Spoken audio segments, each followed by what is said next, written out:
Oh man. All right. Now for teenage girls to insult hoodies. Yay! It's like I'm in high school again. Oh god. Woo! Alright. Go ahead. You remember high school, Mitchell? You were there. Yeah, I was! I remember So high crazy school. to me. Yeah, it's so weird that this is how long this friendship has gone. We were in the same drama class. And look what we did with it! Voicing visual novels on YouTube. I don't know, I'm pretty happy where I am in life. What about you? Absolutely. Awesome. Fucking same. Okay. Alright, let's go. Do you ever take off that stupid hoodie? Victoria turns to me with a flick of her wrist and straightens up a little. She straightens up. No, not really. Of course not. I just needed to know so I could pick out a cardigan for you too. A cardigan? I love cardigans. Yes, a cardigan to throw over your shirt. Your attire needs a splash of color, otherwise it won't catch anyone's eye. Crimson or violet?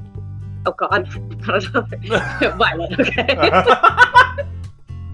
I responded with a lot less hesitation this time around. Victoria finally focuses on me again. She opens her mouth to say something and then stops. A whole other second passes and then she promptly turns. Violet, of course. It'd look better on you anyways. Crimson is too powerful, too commanding. Victoria mutters underneath her breath, starting to head over to the counter. Wait, the acoustic guitar stopped. You're paying? Obviously, wonderful observation, Max. There's no way I can actually let her do that. Don't, seriously. You'll give me a headache. If you want, you can just go wait outside. Victoria stares at her nails, tone firm. I already know this is a battle I've lost. I'm kind of dizzy. She's paying for me. Even though I want to argue more, I decided it's probably better to take her up on her offer. So I hand the jeans to her and leave before we cause a scene by arguing or something. As soon as I head out, as soon as I'm out though, I actually feel kind of worried. I feel like I should pay her back, even if it's something small. Maybe I can get her something from across the street. I heard they have a pretty sweet shop there. I only got so long before she comes out, so I duck into the shop and I'm totally stumped. What should I get for her? Oh. Ghost in the Shell figurine. Oh my god. She's not a weeb. Yeah, maybe. I don't think she is, though. I don't think so either. It seems so specific. I know, right? That's so oddly, like, extremely specific. Okay, the sunglasses real quick, is Victoria a secret weeb? I wish we were live right now so that Jack can answer for us. Yeah. Isn't that how we, like, bullshit our way through something else? Yeah, we bullshit through, like, Peace Persona.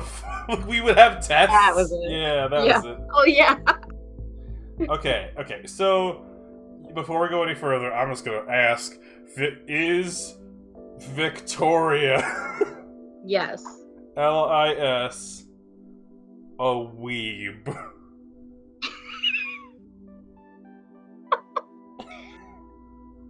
Alright. You ready for the answer? Yes, please. The answer is... not that I can see. Okay. I'd have to actually read through all this information. Okay, so...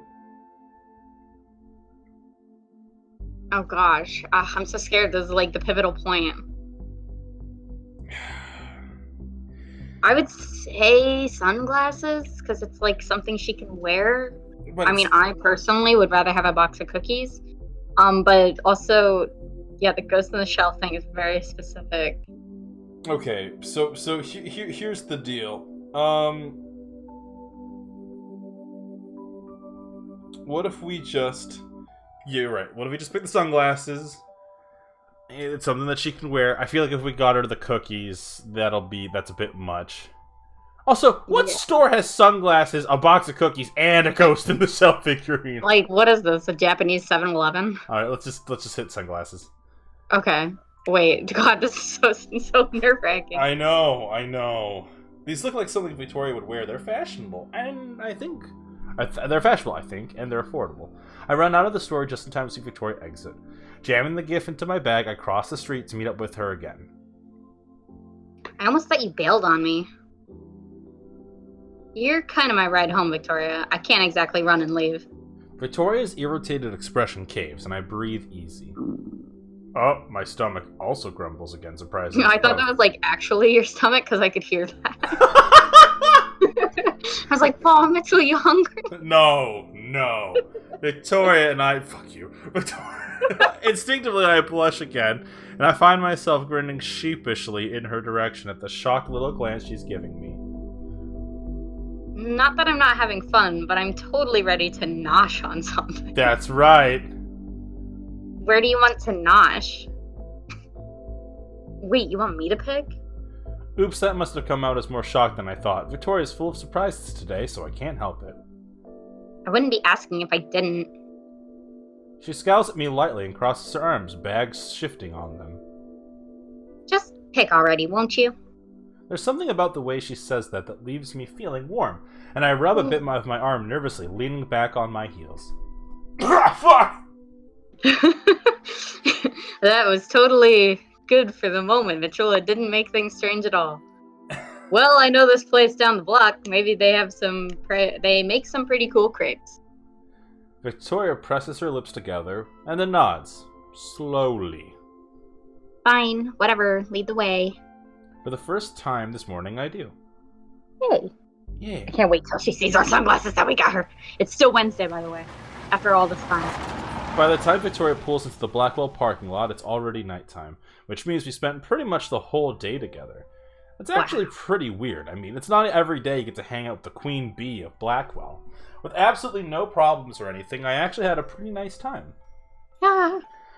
Shopping with Victoria was still pretty grueling on my poor heart and my wallet, but aside from Victoria's gift, it's not like I bought anything pricey. Victoria made sure of that. Just thinking about it makes me feel a little off, but not in a bad way. Kind of in a really confused way. Or really worried, mostly for Victoria's health. She wouldn't normally shop for a beat-down hipster, would she? But the more time I spent with her, the more I see she's not as terrible as she fronts. As she parks the car, I peer over at her. She's tapping her nails against the steering wheel, seeming a little distracted. Or maybe not really distracted, just more like lost in her thoughts. Maybe she's thinking along the same lines I am. For once, we might be on the same page. No, I mean really we might be, because now that I'm listening to whatever is coming out of the radio... Is that Sid Matters? You actually listen to them? Is that a real band? Yes, it is. It's actually the band that did the intro and outro for Life is Strange. Oh, okay, cool. What? Victoria straightens a little in her seat, glancing over at me, so she was distracted. Nothing. Just surprised you listened to that. Aren't they a little hipster for you? I can't help but take the opportunity to tease her. It feels right, even if Victoria probably would tear into me at any given second. Victoria stares at me and then huffs. Watch yourself, Max. I'm just saying, I listen to it, and I'm kind of a hipster. At least according to you and all your other Vortex Club friends. Fiends. You mean friends. Sure, Victoria. Victoria narrows her eyes as we insult her friends like any good person would. It's almost fun to rile Victoria up. She gets super defensive, fishing for the best insults. Well, usually. Lately, I feel like she's really been toning it down. First all, you're not kind of a hipster, you are one. Don't compare me to a spectacle like you. Secondly, the door's open, Feel free to get out, because it's not like I'm keeping you trapped in here. It's true, but I can't really go yet, not until I give her this present. I know. I just have a really good reason for not leaving yet.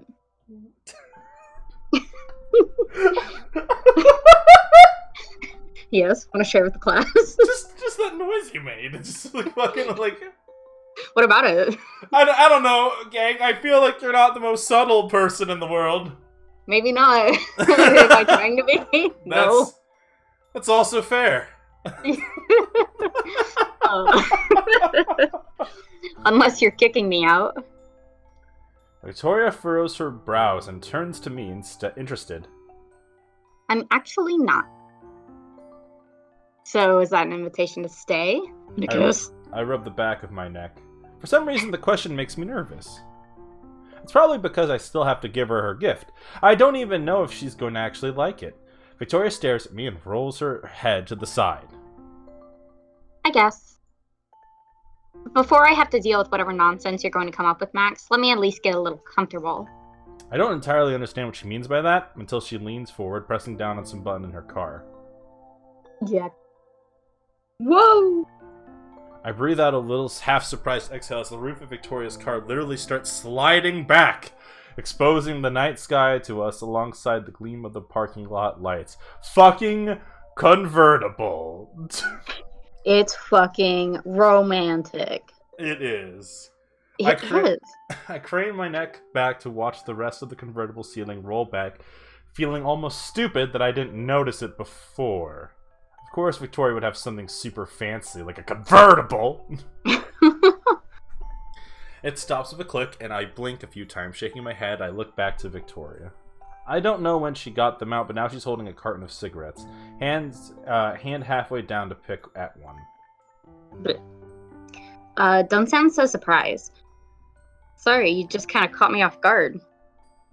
Victoria gives me a small laugh, a half scoff. Most people are. As all she does is light up her cigarette, taking a long drag off of it. Alright guys, this is the perfect time to end an episode! the drama, the suspense, like for the drama, romance. Sub for the suspense. Oh my god! Oh Stick my around god! for the romance. When dancing, leave room for Spider-Man. Time to put on something romantic. Click! Fuck it, it's like Barney the dinosaur or some shit like that. Sorry, it's not supposed to be in here.